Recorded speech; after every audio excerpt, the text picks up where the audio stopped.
சாய் பக்தர்களுக்கு என் அன்பு வணக்கங்கள். ஓம் சாய்ராம். என் அன்பு குழந்தையே, உனக்கு ஒரு முக்கியமான செய்தியோடு உன்னை தேடி வந்திருக்கின்றேன். உன்னுடைய இல்லத்திலிருந்து ஒரு பொருள் காணாமல் போயிருக்கின்றது. ஆனால் அது காணாமல் போனது கூட தெரியாமல் தான் நீ இத்தனை நாளும் இருந்து கொண்டிருக்கிறாய்.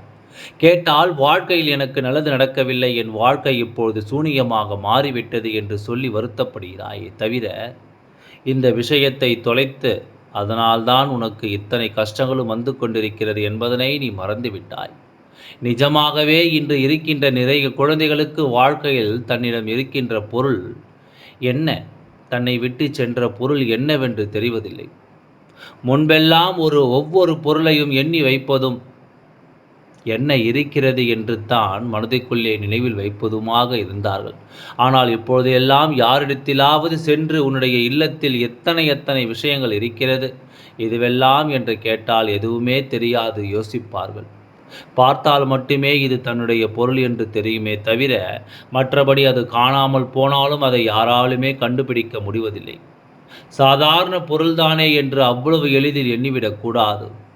இப்பொழுது இருக்கின்ற நிலை ஒவ்வொருவரும் செய்கின்ற ஒவ்வொரு விஷயங்கள் என்று எண்ணி பார்த்தோமானால் நாம் எப்பொழுதுமே சற்று கவனத்தோடு தான் இருக்க வேண்டும்.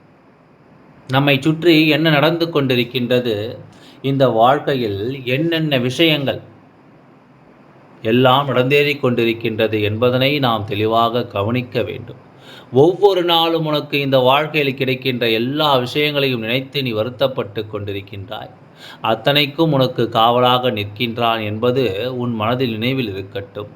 என்ன நடந்தாலும் எது வந்தாலும் இந்த சூழ்ச்சிகளுக்குள் உன்னை சிக்க வைக்காமல் உன்னை காப்பாற்ற வேண்டிய பொறுப்பு என்னுடையதல்லவா? அப்பா நினைத்து விட்டால் உன் வாழ்க்கையில் உனக்கு எந்த கஷ்டங்களையும் நெருங்க விட மாட்டேன். ஆனால் நீ ஒரு பொருளை தொலைத்துவிட்டு ஒன்றும் தெரியாமல் நின்று கொண்டிருப்பதை இந்த சாயப்பா நிச்சயமாக ஏற்றுக்கொள்ள முடியவில்லை. என் குழந்தையே, எப்படி இருந்த உன் வாழ்க்கை இப்பொழுது எப்படி இருக்கிறது என்று பார்த்தாயா? முன்பு எப்படியெல்லாமோ இருக்கும் என்று நினைத்த விஷயம் இப்பொழுது இப்படியெல்லாம் இருக்கிறதே என்பதனை நினைவில் பார்த்தாயா? ஒவ்வொரு நாளும் உனக்கு இந்த வாழ்க்கையில் ஒவ்வொரு விஷயங்களும் சரியாக நடக்கும் என்பதனை முதலில் நீ புரிந்து கொள்ள வேண்டும். உன்னை சுற்றி என்ன நடக்கிறது, இந்த சாயப்பா எதை நடத்தி கொடுக்கின்றார் என்பதனை பற்றி எல்லாம் என் குழந்தை யோசித்து கொண்டிருக்கின்றாயா? நடப்பது தானாகவே நடக்கும் என்பது முதலில் உனக்கு நினைவில் இருக்கட்டும். எந்த ஒரு காரியமானாலும் நாம் செய்கின்ற ஒவ்வொரு விஷயங்களும் உன்னுடைய திருப்திக்காக மட்டும்தான் சாயப்பா சொல்கிறான் என்று புரியவில்லையா? என் அன்பு குழந்தையே, இது இப்போதுதான் நடக்க வேண்டும் என்ற விதி இருந்தால் அது அப்போதுதான் நடக்கும். அதே நேரத்தில் அதற்காக நீ பல பரிகாரங்களை எல்லாம் செய்கிறாய் அல்லவா? நாம் இந்த தெய்வத்திற்கு இதை செய்தால் நமக்கு நல்லது நடக்கும், இந்த தெய்வத்திற்கு இந்த பொருளை வாங்கி கொடுத்தால் நாம் எதிர்பார்த்த விஷயம் நடக்கும் என்றெல்லாம் என் குழந்தை நீ செய்கிறாய் அல்லவா? அதுவெல்லாம் தவறு அல்ல. ஆனால் நீ செய்கின்ற அத்தனை விஷயங்களுமே உன்னுடைய மனதை திருப்திப்படுத்துவதற்காகவும் உன்னுடைய மனதிற்கு ஒரு ஆறுதலை கொடுப்பதற்காகவும் மட்டும்தான். மற்றபடி அந்த விஷயம் உனக்கு கிடைக்கவே கூடாது என்ற விதி இருந்தால் அதை யாராலும் மாற்ற முடியாது. அதுபோல அது நிச்சயமாக உனக்கு கிடைக்கும் என்ற விதி இருந்தால் அது எந்த நேரத்தில் எப்படி கிடைக்க வேண்டுமோ அந்த நேரத்தில் நிச்சயமாக அது உன் கைகளுக்குள் வந்து சேரும் என்பதனை நீ மறந்துவிடக்கூடாது.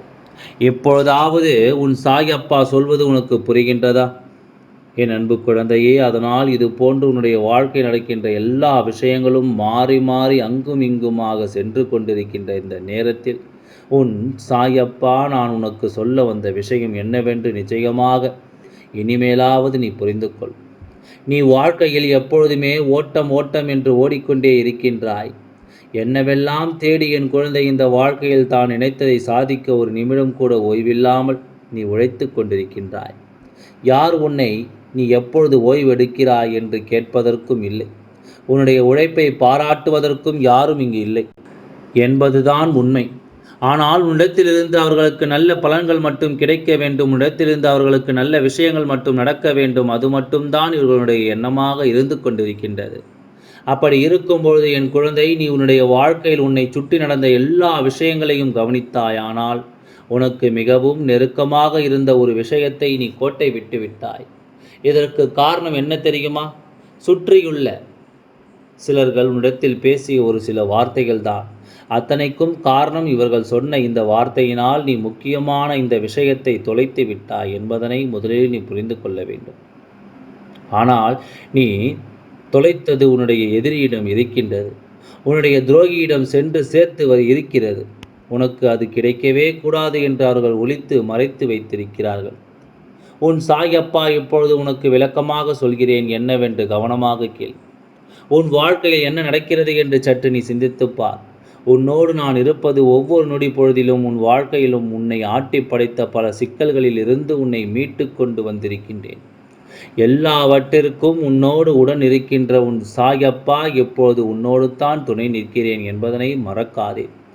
இந்த வாழ்க்கையில் ஏகப்பட்ட கஷ்டங்களையும் ஏகப்பட்ட துன்பங்களையும் சோதனைகளையும் அனுபவித்து உன்னால் முடியாத நிலைக்கு தள்ளப்பட்டு என் குழந்தை எல்லாமும் இனி முடிந்து விட்டது என்று நினைத்து கொண்டிருந்த நேரத்தில்தான் இந்த சாய் உனக்கு கை கொடுத்து உன்னை தூக்கி விட்டிருக்கின்றான் என்பதனை நீ மறக்கக்கூடாது. அதுபோலத்தான் என் குழந்தை இந்த வாழ்க்கை நீ என்ன நினைத்து நினைத்து உனக்கு என்ன கொடுக்கிறது என்பதனை பற்றியெல்லாம் இப்பொழுது சிந்தனையில் ஒரு சில விஷயங்களை இப்பொழுது மாற்றியாக வேண்டும் என்பதுதான் இவர்களுடைய முக்கியமான எண்ணமாக இருக்கின்றது. இப்பொழுது நீ என்னவெல்லாம் செய்து கொண்டிருக்கிறாய் என்று உன் சாயப்பா சொல்கிறேன். அதிலிருந்து நீ தொலைத்தது என்னவென்று கண்டுபிடித்து விடுவாய். எப்பொழுதுமே அடுத்தவர்களின் வார்த்தைகளுக்கு முன்னுரிமை கொடுக்கின்றாய். நீயாக எந்த ஒரு விஷயத்தையும் செய்து விடுவதில்லை. உனக்கு மிகவும் நெருக்கமானவர்கள் உன் இல்லத்தில் இருக்கின்றவர்கள் சொல்கின்ற வார்த்தைகளை மதிப்பதற்கு ஒரு முறை 1000 முறை யோசிக்கின்றாய். அதே நேரத்தில் வேறு யாராவது வெளியிலிருந்து உனக்கு வேண்டியவராக வந்து உனக்கு ஒரு விஷயத்தை சொல்லும் பொழுது அதை எந்தவித மறுப்பும் சொல்லாமல் நீ ஏற்றுக்கொள்கிறாய். அதாவது சாயப்பா சொல்வதை உனக்கு விளங்கும்படி சொல்ல வேண்டும் என்றால் குடும்பத்தில் உள்ள இருப்பவர்களுடைய வார்த்தைகளை பெரிதாக மதிப்பதில்லை. வெளியிலிருந்து வருகின்றவர்களின் வார்த்தைகளுக்கு நீ அத்தனை மதிப்பு கொடுக்கிறாய் என்று சொல்கின்றேன். இப்படி அடுத்தவர்களின் பேச்சுக்கு முன்னுரிமை கொடுத்து அடுத்தவர்களின் செயல்களுக்கு முன்னுரிமை கொடுத்து நீ இப்படியே இருந்து கொண்டிருப்பதனால்தான் உனக்கு சொந்தமாக எந்த ஒரு விஷயத்தையும் யோசிக்க முடிவதில்லை. சற்றென்று உன்னை நம்பி இருக்கின்ற அத்தனை விஷயங்களையும் நீ தொலைத்து விடுகின்றாய் என்று தான் சொல்ல வேண்டும். அப்படியானால் இன்று இந்த வாழ்க்கை என்னவாக சென்று கொண்டிருக்கிறது என்பதனை நீ நிச்சயமாக தெரிந்து கொள்ள வேண்டும்.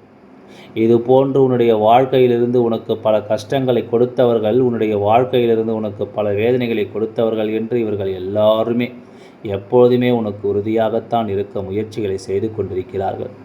என் அன்பு குழந்தையே, சாயப்பா சொன்னது போல மற்றவர்களின் வார்த்தைகளை கேட்டு உன் வாழ்க்கையில் நடந்த பல நல்ல விஷயங்களை நீ கெட்ட விஷயமாக மாற்றிவிட்டாய்.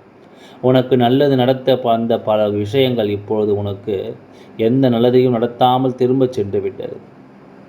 எதையா செய்யப் போகிறாய், இது வேண்டாம், நீ அதை செய்தால் உனக்கு நல்லது நடக்காது, இப்படி செய்கிறாய் என்பது போல பலர் உன்னை கேலியும் கிண்டலுமாக பேசி